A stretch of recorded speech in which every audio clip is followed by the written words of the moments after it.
आप सभी को मेरा सादर अभिवादन। आज के इस वीडियो में हम पढ़ते हैं गुट निरपेक्ष संगठन का स्वरूप।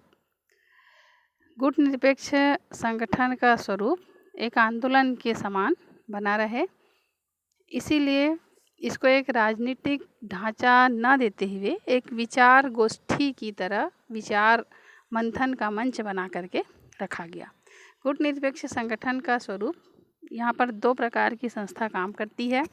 पहला है समन्वय ब्यूरो, दूसरा है सम्मेलन। समन्वय ब्यूरो यह सदस्य राष्ट्रों की कार्य समिति है। गुट निरपेक्ष आंदोलन में जितने भी सदस्य राष्ट्र शामिल होंगे वो इसमें कार्य समिति के रूप में कार्य करते हैं। आगामी जब भी शिखर सम्मेलन होगा, इसके लिए यहाँ पर मसौदा भी तैयार किया जाता है। समन्वय ब्यूरो एक समन्वय समिति का काम करती है। इसमें पहले 17 सदस्य रखे गए, जब गुट निरपेक्ष आंदोलन में कम सदस्य थे तो इसमें 17 सदस्य थे।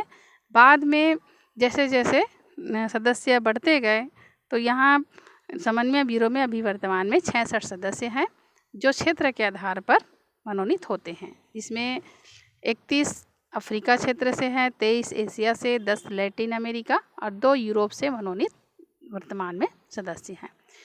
ये समिति अपने प्रत्येक बैठक में आगामी बैठक की तिथि भी तय करते हैं। जैसे आज बैठक हो रही है तो अगली जब भी बैठक होगी तो आज ही फिर तय कर लेते हैं कि आगामी बैठक कहाँ पर होगी, कब होगी, कौन सा तारीख को होगी।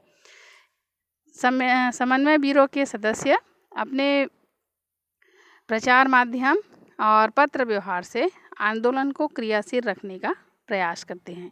इन्हें हर हमेशा एक दूसरे के संपर्क में रहते हैं, प्रचार प्रसार करते रहते हैं ताकि गुट निरपेक्ष आंदोलन जो है हमेशा क्रियाशील बना रहे, निष्क्रिय ना हो। तो ये तो हो गया समन्वय ब्यूरो।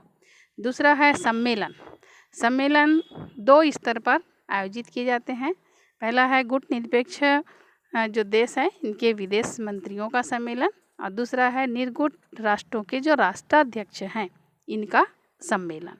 निर्गुट देश के विदेश मंत्रियों का सम्मेलन, ये शिखर सम्मेलन में जो तिथि निर्धारित की जाती है कि इस तिथि को निर्गुट देशों के विदेश मंत्रियों का सम्मेलन होगा, उसी तिथि को सम्मेलन बुलाया जाता है विदेश मंत्रियों का।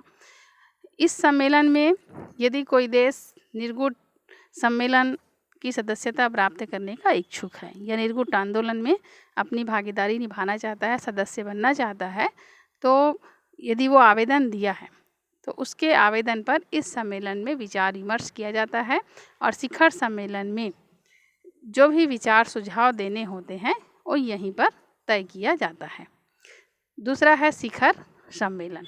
शिखर सम्मेलन निर्गुट देश के जो शासनाध्यक्ष हैं, राष्ट्राध्यक्ष हैं, इनके बीच होता है और प्रत्येक 3 साल में एक शिखर सम्मेलन होता है। शिखर सम्मेलन में 4 प्रकार के लोग भाग लेते हैं। शिखर सम्मेलन में वैसे तो राष्ट्र का शासनाध्यक्ष भाग लेता है, लेकिन यदि शासनाध्यक्ष नहीं आ पाता है किसी कारण से तो वो अपने मनोनीत सदस्य को भी इस शिखर सम्मेलन में भेज सकता है। जैसे हमारे यहाँ यदि प्रधानमंत्री नहीं जा पा रहे हैं तो अपने जगह किसी भी दूसरे मंत्री को या किसी भी व्यक्ति को अपना प्रतिनिधि के रूप में मनोनीत करके इस सम्मेलन में भेज सकता है। इसमें 4 प्रकार के सदस्य शामिल होते हैं। पहला है पूर्णकालिक सदस्य राष्ट्र, जो गुट निरपेक्ष आंदोलन के पूर्णकालिक सदस्य हैं। फिर पर्यवेक्षक राष्ट्र के सदस्य जो देखने के लिए आए रहते हैं। तीसरा है पर्यवेक्षक गैर राज्य सदस्य, जो पर्यवेक्षक तो नहीं रहते हैं लेकिन गैर राज्य सदस्य के रूप में यहाँ पर उपस्थित रहते हैं। फिर विशेष आमंत्रित राष्ट्र के सदस्य। विश्व में कई देश ऐसे होते हैं जिनको विशेष रूप से शिखर सम्मेलन में आमंत्रित किया जाता है, तो उसके सदस्य भी यहाँ पर आते हैं। अभी तक वर्तमान में 14 शिखर सम्मेलन हो चुके हैं।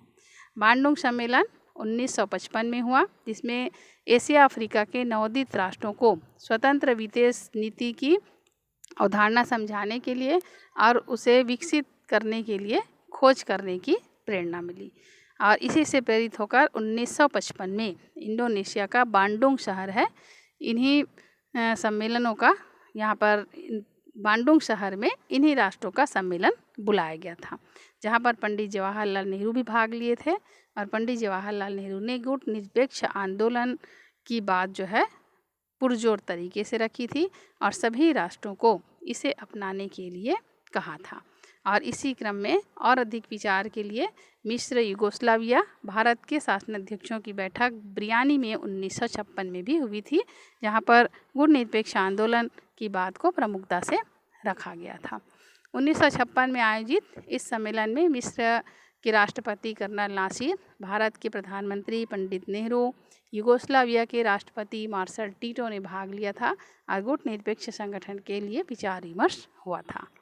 गुट निरपेक्ष आंदोलन के कर्णधार कौन कौन है, ये प्रश्न आता है, तो इसको याद कर लेंगे।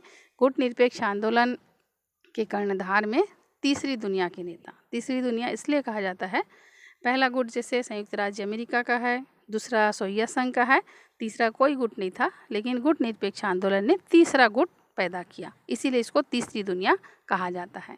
तो इसमें गुट निरपेक्ष आंदोलन के कर्णधार या संस्थापक में पहला है भारत के प्रथम प्रधानमंत्री जवाहरलाल नेहरू, मिस्र के राष्ट्रपति colonel Gamal Abdul Nasser, Yugoslavia के पूर्व राष्ट्रपति मार्शल जोसेफ ब्रोज, ये तीनों का विशेष योगदान है।